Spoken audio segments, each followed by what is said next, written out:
Hello and welcome to The Price of Football, the show that looks at the money behind the beautiful game with me, Kevin Day, and Liverpool University's Kieran Maguire. Kieran, how are you this morning? We should let people know, for the sake of honesty, it's Monday morning. We're recording this on Monday morning because you're obviously very busy. And if you want a time check, everybody, it's coming up to 10th o'clock, which I believe, Kieran, is one better than 11th o'clock. That'll be the last time we mention it. How are you? I'm as good as could be expected. The best stat, which I'm not sure isn't made up, but because I wasn't in any state to check it last night, but apparently I have it on good authority from several people, is that we were ahead of you for the first 35 minutes of the season, and then for the last 35 minutes of the season. So if it's any consolation, Kieran, for all but an hour and 10 minutes of a 38-game season, you're actually ahead of us. So, well, fair play. Looks like a fantastic victory for you guys yesterday, and I wish you all the best. Well, I should think you did, because you made a bit of cashola out of us, didn't you, as usual? I did. I don't bet often, but I do bet where I think that there is value. And when I read that Aston Villa had their end-of-season party last Wednesday following their qualification for the Champions League, and fair play to them, but they're going to be at the beach. And then with issues that happened at Brighton on Friday and Saturday, I thought, this is going to be a bit of a disaster. So yes, I had a double on Brighton to lose and not score, and Villa to lose and not score, and it came up quite well. Betting against your own team, I feel sorry, Kieran.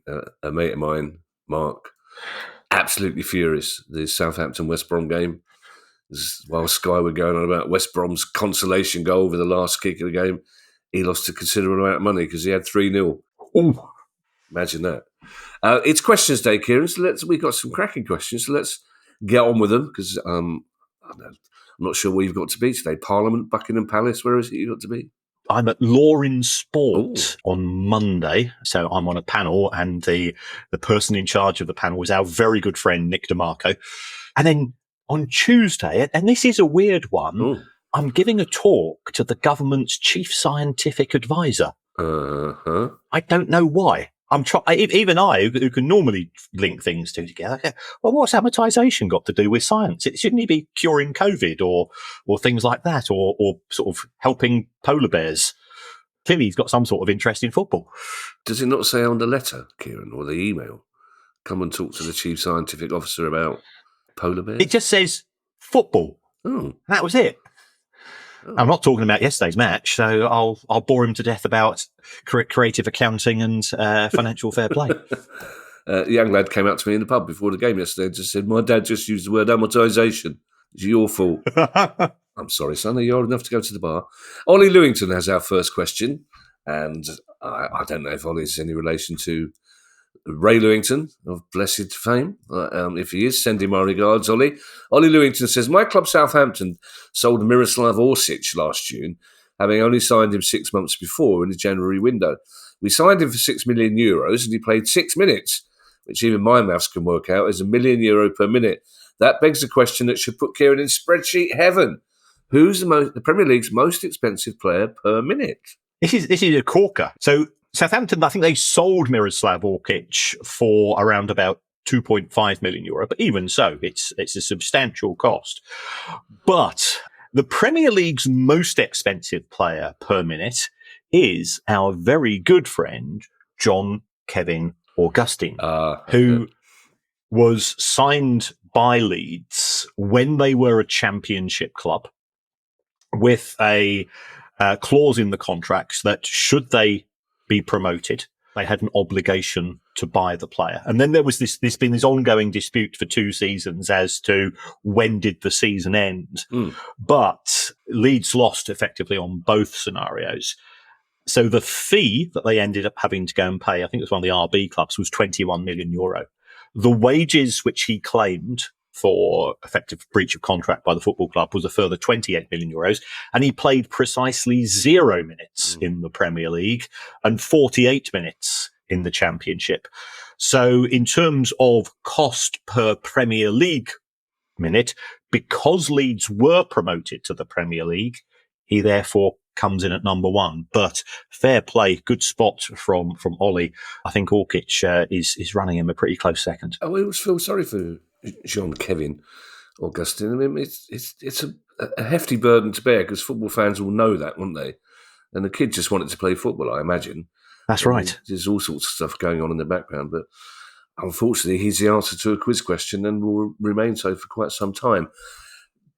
This next question, Kieran, from Mark Waite, I'll be really interested to hear your answer to this one. Mark says that I thought that in order for a club to exit administration, all football debt had to be settled in full. According to the Derby Telegraph, despite Derby County leaving administration in 2022 as a result of the David Clowes buyout, the club still owed Arsenal for the purchase of Christian Bielik in 2019. So how did Derby exit administration with this football debt remaining against the club?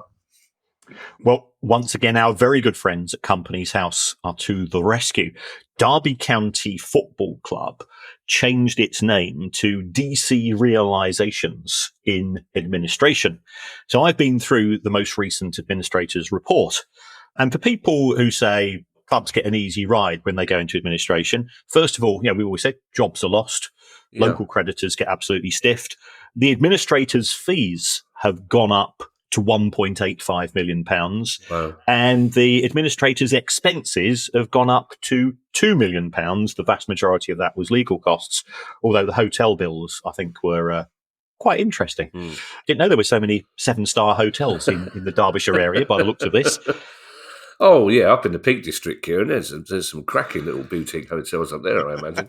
Clearly. Yeah, you need some fresh air after a hard week administering. So in the case of Christian Bielik, I went through the administrator's report on sort of a line-by-line basis, and it said that there were unsecured football creditors of £8.8 million, a significant chunk of which was in respect of the Bielik deal.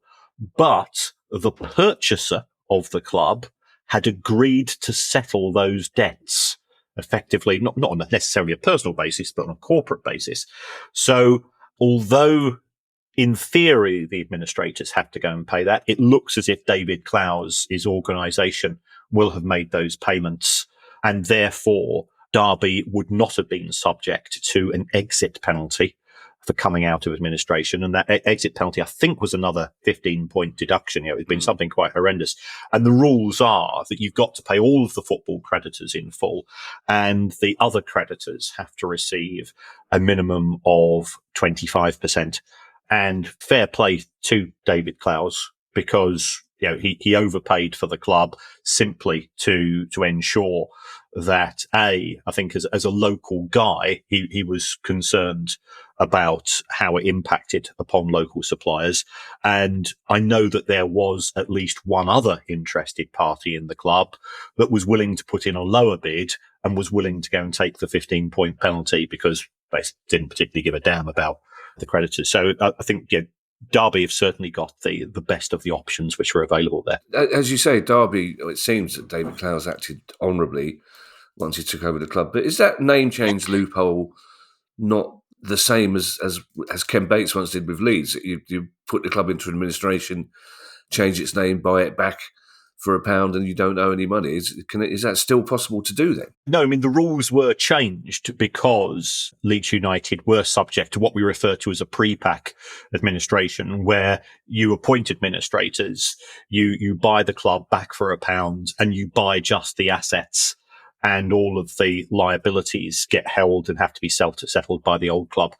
So that route has now been made more difficult because we've got the football creditors rule, and also because if you exit administration under those circumstances, you would be subject to a penalty in terms of a points deduction. Okay. So our good friend Trevor Birch at EFL, he is an ex-insolvency person. He's run clubs in administration, and Trevor and I have exchanged conversations because we used to work in the same industry. He was much more senior than I was, of course, in terms of his experiences of the football world and being an administrator. I think he was at Leeds when he went into administration, wasn't he? Or he was part. I think yesterday's Observer had an interview with him, and that was yesterday, Kieran. That's a long time ago in my world. We've met Trevor. He's a very modest man, but he seemed to. He obviously had the day off being modest when the Observer came to call, because he was a blower in his own trumpet for the work he's done at the EFL. It begs the question as well, Kieran. You £1.8 million administration fees. That must mean that sometimes a club simply can't afford to go into administration because they can't afford to pay the fees for even the lowliest administrator. Would that be right? That's right. I mean, certainly, I had a conversation with a person who I'll refer to as the secret administrator when the club was first put into administration, and we had exactly the same conversation, is that the first thing the administrators will work out is how long do we think the administration is likely to last? What do we think our fees are going to be? And who is going to fund our wages? Who is going to fund our costs? And that question to me has never been properly answered, although there are whispers and so on as to who is behind the overall funding. And also the administrators themselves, they seemed a strange choice at the time. But as you say, so, I think some of the bigger firms would have turned their noses up at it because they simply didn't think they'd managed to recover their costs directly. But somebody must have been providing sufficient working capital to allow the administration to take place. I remember the second time Palace went into administration, there was a bit of a fuss because the Player of the Year went ahead. And the administrators bought a table, and I think they were about £1,000 a table. They had quite a lot of money, so there was a bit of concern about the fact that the administrators were rather flamboyantly spending the money the club didn't have to enjoy themselves at the Player of the Year do. I'd be interested in your thoughts on that, Kieran. My thoughts would be that money would have had to have come from the administrator's own pockets rather than via the club in administration. I think if that was the case, that would have been an absolutely appalling lack of professional behaviour. Well, it might have been better if they put a notice up saying that, Kieran. It would have stopped them getting bruised by bread rolls and forks.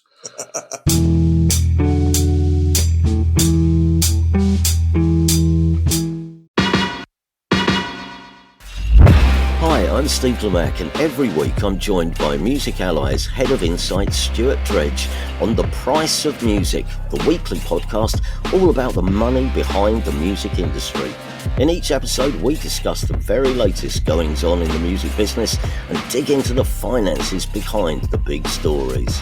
So whether you're a music lover who just wants to know more about what really goes on in the industry, or you're an aspiring musician, manager or label owner who wants some inside knowledge on how Spotify's financial model really works, or what the future holds for independent live music venues, this is a show for you. Subscribe to The Price of Music in your podcast app now. See you soon.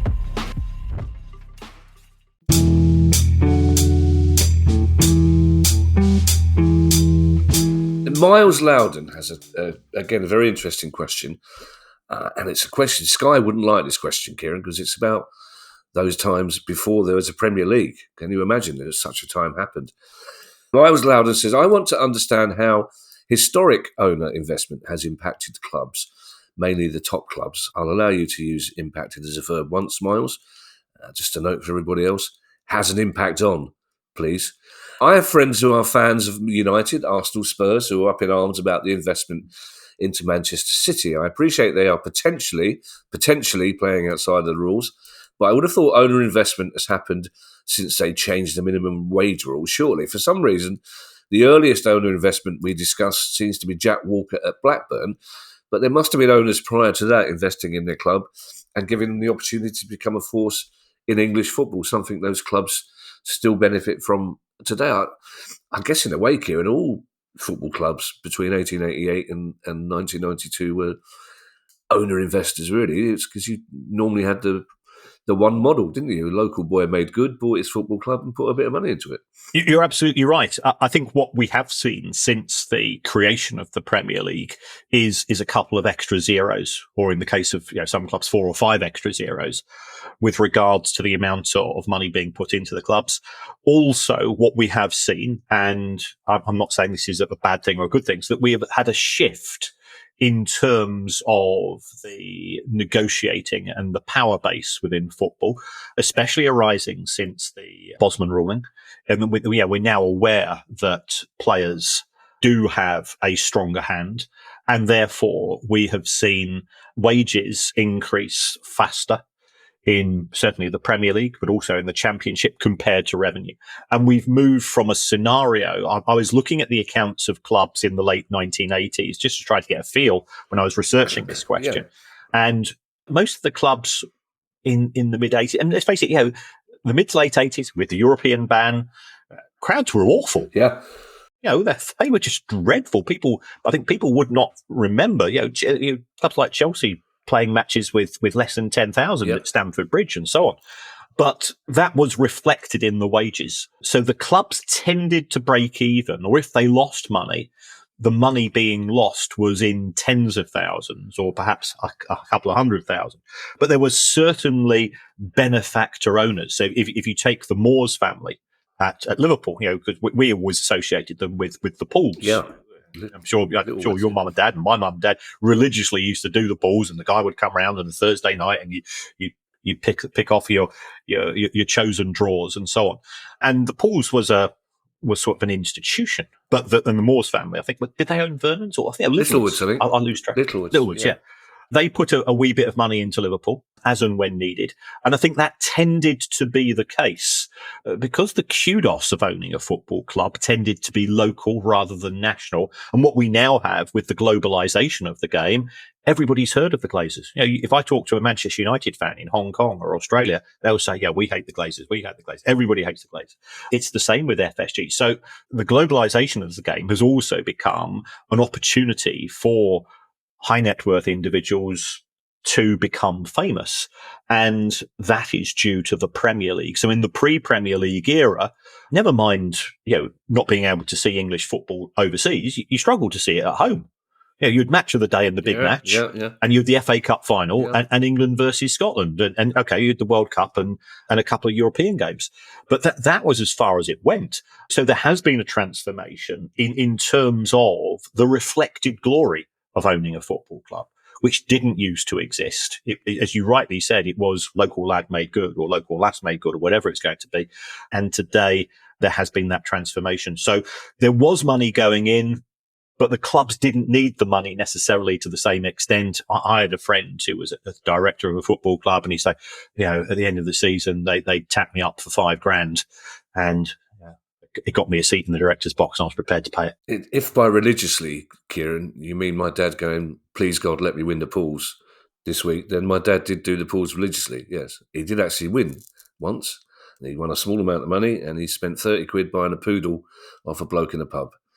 Why we're nostalgic for those days, Kieran, I do not know. There were clubs, I think both Arsenal and Sunderland lay claim to being called the Bank of England club, don't they, back in the 30s because of the money they spent. So clearly there were people back in the day who were willing to pay money for players or for success. But as you say, the money, comparatively, that money was so low because transfer fees, people talk about everyone going mad for the first £1,000 transfer fee. But for the most part, transfer fees were very low. So it wouldn't have taken you much in the 30s, 40s and 50s to buy your way to the top of the table, I guess, would it?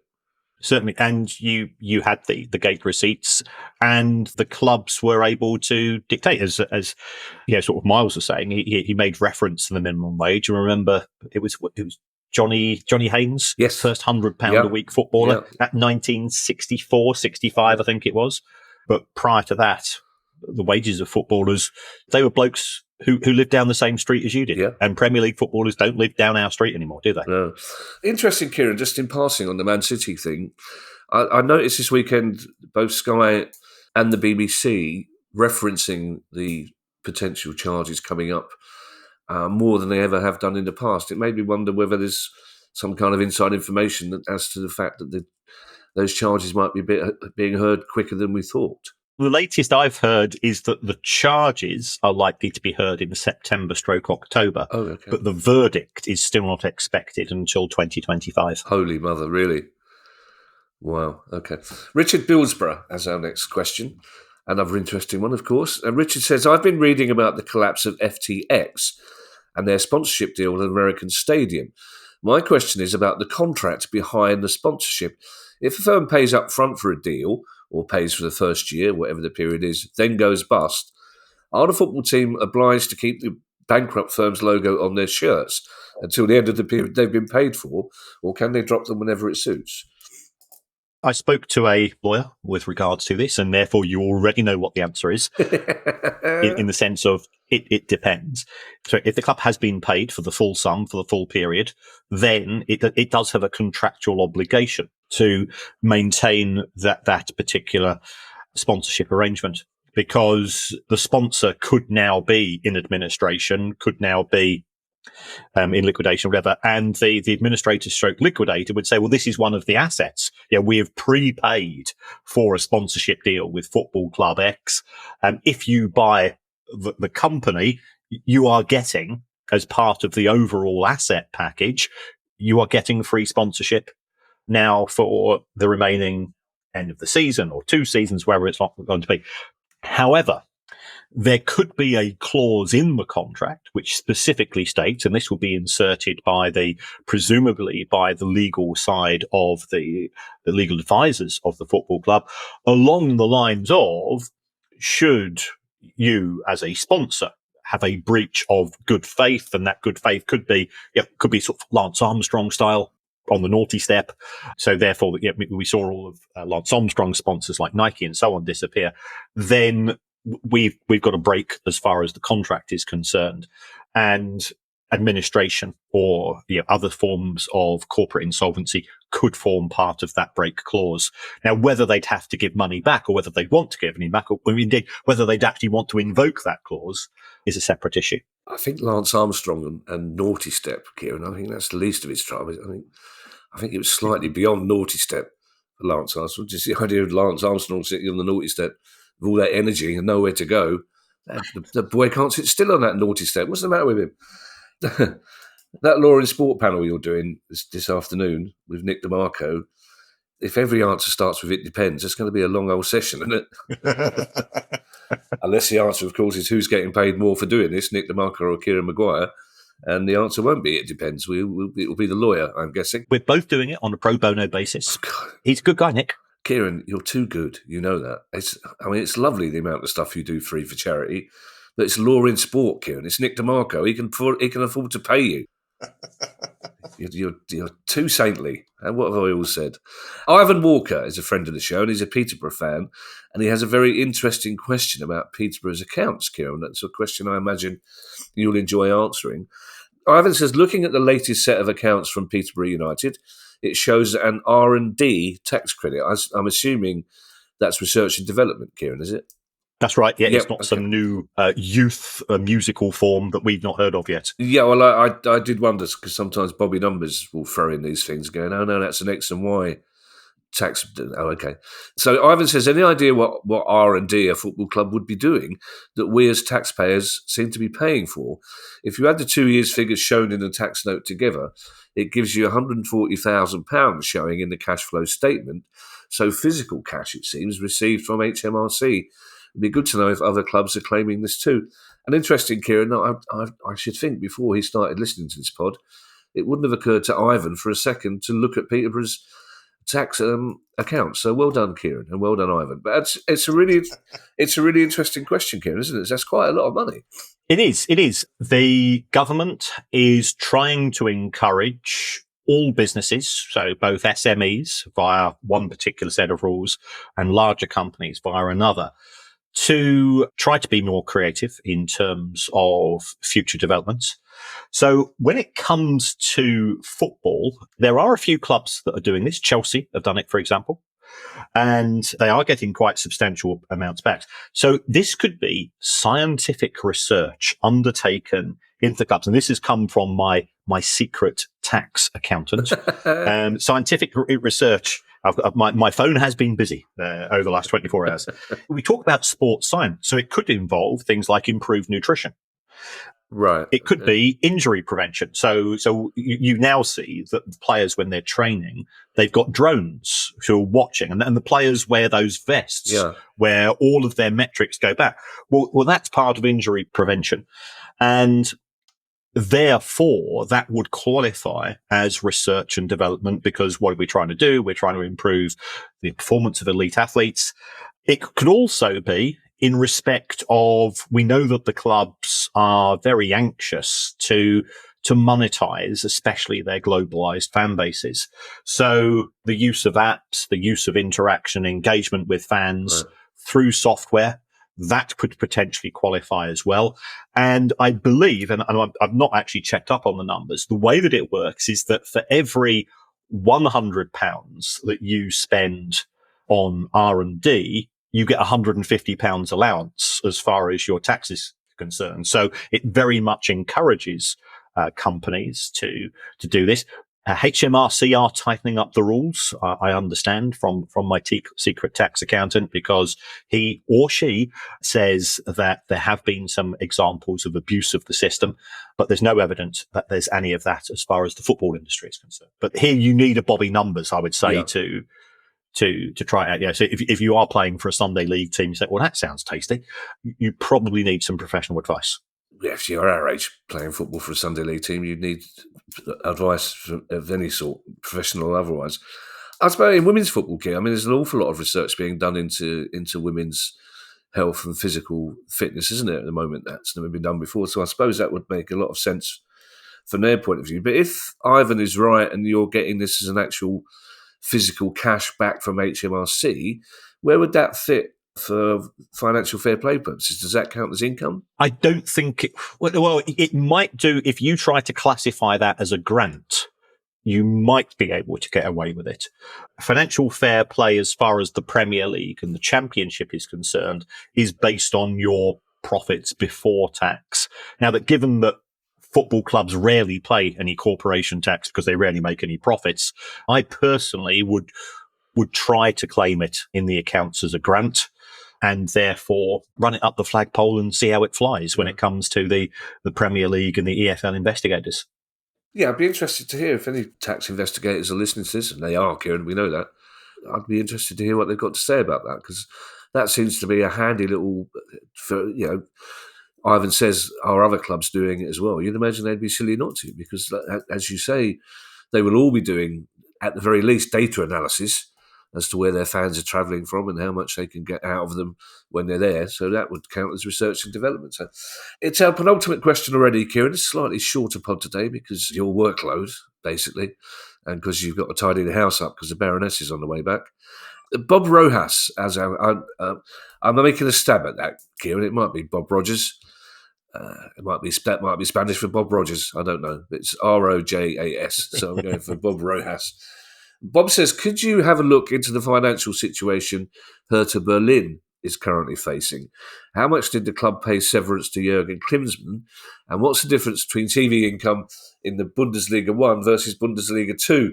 Is it as grim as Kieran stealing one of Finland's wonky chomps, which he would never do? And talking of German football, Kieran, I don't know if we mentioned St. Pauli being promoted? I think we did last week. I think we saw some of the celebrations, which I think it's fair to say was a good time was had by all. Yes, yeah. And quite mildly. Congratulations to Crawley as well, Kieran. Probably should have said this at the start as well, because we've had some laughs at the owners of Crawley's expense, Kieran. You know, we dismissed them a little bit at first as cryptocurrency idiots, but they've done a really good job. And there was a fantastic interview with one of them, maybe at the Athletic the other day, who said how much responsibility he felt for the bad times the club had gone through. So that was a really good job for Crawley yesterday. Well done to them. And we should probably tip our hat to two people that we've taken the piss out of, Kieran, for quite some time. Yes, yeah, and I've also had conversations with them. I felt that they were very keen, but quite naive. You know, when you turn up and you don't know how substitutions work, that doesn't look, do a bit more homework, I think, in the industry. It's nice to have a successful club in Sussex. That's all I can say. Yeah, to be fair, he does address that in the interview and says he said, I might be an idiot in some things, but I'm not enough of an idiot to ask in public how substitutions work. If I didn't know, he said I did, but I wouldn't have done it in public. But well done to Crawley anyway. And back then to Hertha Berlin and Bob's question. Yes. Hertha Berlin, it's a classic example of a club that tried to do he's Lazarus, isn't he? They tried to fly too close to the sun. No, that was Icarus. Icarus. Yeah. Sorry, I got my Rossies wrong. Yeah, you're thinking of Russell Grant, the one who Jesus brought back from the dead after 3 days. Right. That's Lazar Russell Grant, who's he used to do all the horoscopes in Jerusalem back in the day. So Hertha Berlin had been through, I think it's fair to say, a series of owners who you wouldn't necessarily want to be associated with your club. Now, remember, under the German rules, that you could only own 49.9%. But initially, Hertha Berlin were owned by an organisation called KKR. KKR are an American vulture private equity organisation who I've read 1 or 2 books about them. They're not nice. Yeah, they're not nice in the sense of they care about nothing but money and making money. And that didn't work. And the Hertha Berlin fans described them as locusts when they were involved in the club. And as a result, Hertha Berlin bought back KKR's shares, but they couldn't afford to buy them back. So they took out a loan to buy back the shares from KKR. And the loan interest was quite significant. And this was pre-COVID, and then you had COVID arriving. So the club was then sold to a guy, again, 49.9%, to a guy called Lars Windhorst. And I think it's fair to say that Lars fell out with quite a few people, but Hertha Berlin were losing money. They lost 59 million euro in 2020, 83 million in 2021, 80 million in 2022. They lost substantial amounts in 2023 as well. And some owners, when they bring in, they say, okay, how do I get people to like me? I know, I'll recruit a high profile manager. And we saw Birmingham City do this with Wayne Rooney, and the Birmingham City fans are going, well, that seems a bit of a strange decision. And that ended up in tears. And it has been quite a common feature of people who, again, are successful in their own right, thinking that he's a famous footballer, I'll make him manager, the fans will love me, he's bound to be a success. And on-pitch skills are not necessarily the same as off-pitch skills, as we know in all lines of work. So if you take a look under Klinsmann in the January 2020 transfer window, Hertha Berlin spent more money than any other club in Europe. Wow! So they really went for it. Europe, and of course, January 2020. Bad window if you get things wrong, because it was just pre-COVID. Yeah. So they have been relegated. I don't know the amount of the money that was paid in compensation to Klinsmann, but the TV money, as far as Bundesliga 2 is concerned, Hertha Berlin will probably get something in the region of 6 million euro. Now, that's less than a tenth of the likes of Bayern Munich that are earning from Bundesliga 1. The step up and step down between Bundesliga 1 and Bundesliga 2 is not as severe as that of the Premier League. And there are various silos and pots of money, one of which is based on your performances over the last 10 years, one of which is based on, we've spoken about this, the number of academy players, minutes played, and so on. So it's a very, very complicated model that they have in Germany. But Hertha Berlin has been a spectacular plummet from the team in terms of on-field performance. And what we've seen this season is that their wage budget has been reduced from 80 million euro to 30 million euro. So very substantial. And of course, who's the last people you want to get involved in your club in today's markets? It's 777. Right. And what has Lars Windhorst done? He sold his shares to Josh Wander and co. So, they really have been, from frying pan to fire to furnace in terms of ownership issues. Interesting you should mention that, because Hertha are one of those clubs across Europe with 777 involvement who have issued a joint statement, haven't they, from their fans over the weekend, saying that they're uniting to help drive the scourge of 777 out of their clubs and out of European football. Interesting, Kieran, a group of venture capitalists you describe both as vultures and locusts, you helpfully say are not very nice people. I think I think we probably inferred that ourselves from what you were saying. Also, KK, anything that starts KK, you don't like the sound of it. Yes. Well, Kevin Keegan's all right. Oh, that's a fair point. Yeah, that's a very good point. Yeah. Luckily, his middle name's not Kim, because then probably we wouldn't be. Yes. I suppose two things to clear up. I mean, it's enormously ambitious, I suppose, bringing in Jurgen Klinsmann. I mean, he did at least have a track record. I mean, it's a little bit like Burnley getting in Gareth Southgate. I mean, obviously they can't afford him, but there'd be a logic to that. And secondly, I think we need to clarify, Kieran, that you would never steal any of Finley's wonky chomps. No, absolutely not. I too close a relationship. You're a bit like that's cheating on the Baroness. Yeah, There's simply no equivalent between stealing your dog's wonky chomp and being unfaithful to your wife, Kieran. They're completely different ends of this. You do make me laugh, Kieran. It's like you're like the husband I never had.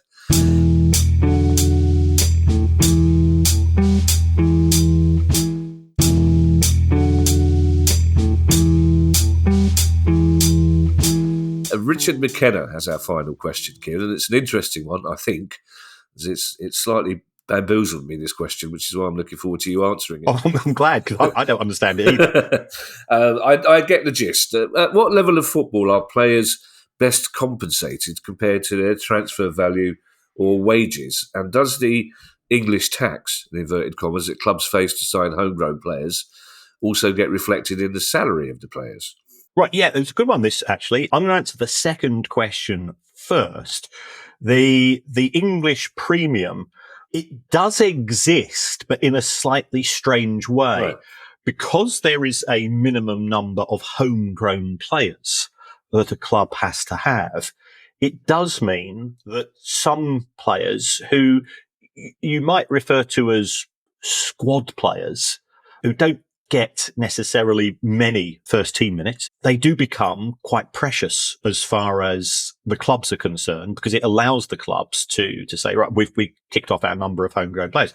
So, for example, if you've got a second or third choice goalkeeper who is English, who's not necessarily going to get a game, that player can utilize that to their benefit, because all of the focus is very much on the first 11 or sort of, the first 18. And if you've got an awful lot of overseas players, then that you've got a problem. So what do? Well, you've got a second or third choice goalkeeper who probably ain't going to, probably play in the Carabao Cup, perhaps get an FA Cup game as well. The fans know that probably not really pushing the first choice goalkeeper for a place in the squad, but does mean that you're okay in terms of your squad limits. So that can be beneficial. As far as the best compensated compared to transfer value wages, on a percentage basis, it's actually probably in League Two, because I went into the accounts of all four divisions. And if we take a look at the Premier League, the Premier League wages have, for the first time ever, gone through the £4 billion barrier, which is crazy, because in the first season of the Premier League, I think they were something like 99. They were 99 million pounds to 4 billion. Incredible increase. And the spending on the squad was 2.93 billion. In terms of players bought in 22-23. So what we're effectively saying, for every £1 spent on transfer signings, we were paying £1.33 in terms of wages. If we then take a look at League Two, the total spending by all 24 clubs in League Two was £1.6 million, but the wage bill was £98 million.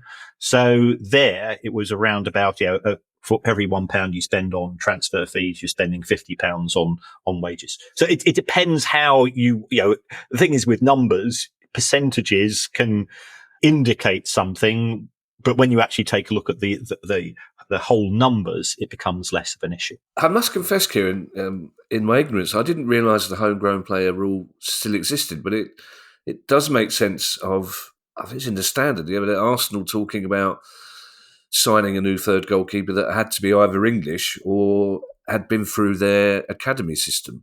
So that would be the answer to that then. But also, this is a great area for agents to exploit, isn't it? If you get yourself a little pool of homegrown English talent that, clubs will actually have to, at the start of the season, go, hang on a second, we haven't got enough homegrown players. Let's have a word with the secret agent and see what he can do. Yes, yeah. And, I think players and their representatives, they are a lot smarter than people give them credit for. Yeah. And they are, it's their industry, and they will leverage on that advantageous position. Yeah. Thank you to everyone who's donated to the pod via our Patreon page. It's very kind of you. And if you'd like to make a small monthly contribution to the pod as well, it will get you access to our chat community and our regular quizzes. And you can do that by going to patreon.com/priceoffootball.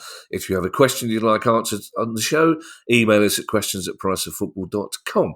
If you'd like to buy our book or one of our other books or get yourself a Price of Football t-shirt, you can go to the same website, priceoffootball.com, to do so. And did you know, it says here, the producer guy reminded me that I keep forgetting to say this, did you know that the Price of Football is on Twitter, or X for you young people? It's Twitter. It's Twitter. Of course, it's Twitter, Kieran. It's the same way that Coventry still play at Highfield Road.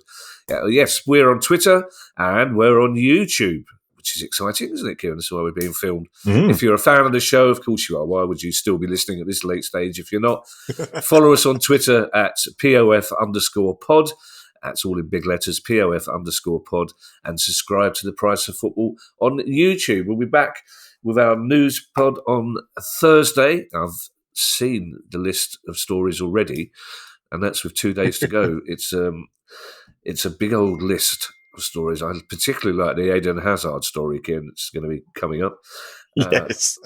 But we're with any luck, there'll be some positive either way news about 777 and Everton. But it's going to be a big old episode Thursdays. So look forward to that. In the meantime, we shall hand you over to Mr. Kieran Maguire for his customary farewell. Well, thank you for everybody that's had a good season. Congratulations for everybody that's had a not so good season. Start looking forward to next season. That's the nature. We're fairly resilient as football fans. Thank you for all the support from Patreons. And remember, for as little as £3 a month, you get an advertisement-free version of this particular podcast. But there's another way in which you can support the show, and that's to give us a review. It does help the algorithms. It does help us in the charts, and also when we are trying to book guests. We've got quite a few. We've got a long list of guests. We have. I think got some great ones coming up. We're hoping some of them are going to confirm, so we're looking forward to that. But it doesn't matter what you say, by all accounts. So you could even say you would rather have the show presented by Russell Grant and Kevin Keegan.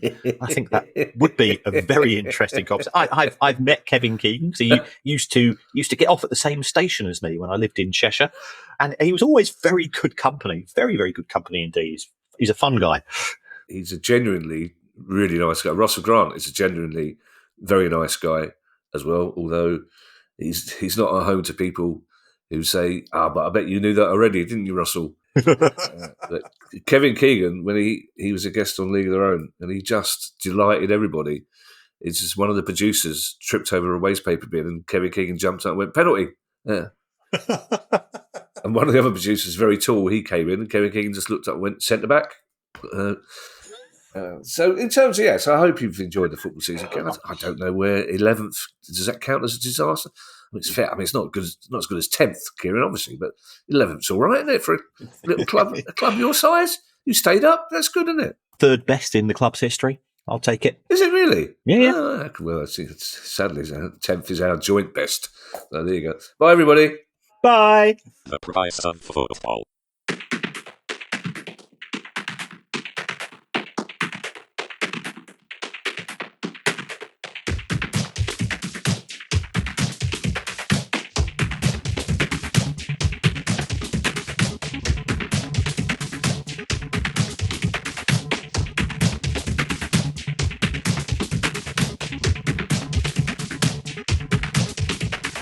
The Price of Football. Welcome to another round of Drawing Board or Miro Board. Today we talk brainstorms with UX designer Brian. Let's go. First question. You thought you'd see everyone's idea in the team brainstorm, but you've got a grand total of 1. Drawing board or Miro board? Drawing board, right? Because in Miro, the team can add ideas now or later. And with privacy mode, we can keep them anonymous until they're good to share. Correct. Next, you need the best way to explain your idea, but all you have is a few sticky notes. Drawing board or Miro board? Drawing board, because, in Miro, I could record videos, add text, images, links, and digital sticky notes, of course, present my thoughts the way I want. Right again. Now, you're looking for a past idea you thought was just genius. Only you could find... Oh, there it is. Drawing board or... Miro! All our finished and unfinished work lives in one place. And he's won. Join over 60 million people getting ideas noticed in Miro brainstorms. Get your first 3 boards for free at Miro.com. That's Miro.com.